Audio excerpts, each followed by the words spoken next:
उद्धव साहेब, राजसाहेब जे म्हणतात त्या 100% तथ्य आणि सत्य आहे.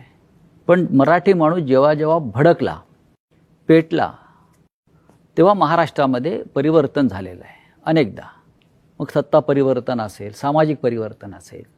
पण आजही त्या पद्धतीनं तुम्हाला मराठी माणूस पेटलेला दिसतोय का?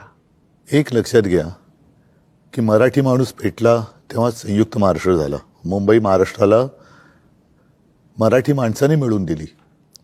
मधला जो काळ होता 60 ते 66, जर माझा आवाज 60 ते 66, याच्यामध्ये आत्ता जी राजनी सांगितली ती परिस्थिती निर्माण झालेली.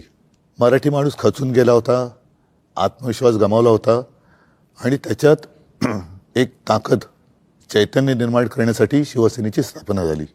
इतके वर्ष व्यवस्थित चाललं. आपल्याला सगळ्यांना असं वाटलं की आता हे काय पुढे कोण हिंमत करणार नाही. मात्र शिवसेना ज्या पद्धतीने त्यांनी फोडली, राजकारणामध्ये पक्षांतर होतात, इथली लोक तिकडे जातात, पण पक्ष संपवणं, पक्षाचं चिन्ह काढून घेणं, त्याची मान्यता जवळपास रद्द करणं, म्हणजे त्याचं अस्तित्व नष्ट करणं, जी मराठी माणसाची ताकद आहे ती तोडून फोडून टाकणं, हे काय दर्शवतं? म्हणजे ठीक आहे ना, मी मागे पण म्हटलं की युत्या होतात, आघाड्या होतात, आघाड्या तुटतात, युत्या तुटतात, पुन्हा मग ते पक्ष एकत्र येऊ शकतात. पण पक्ष संपवत आहे हा कोणता प्रश्न?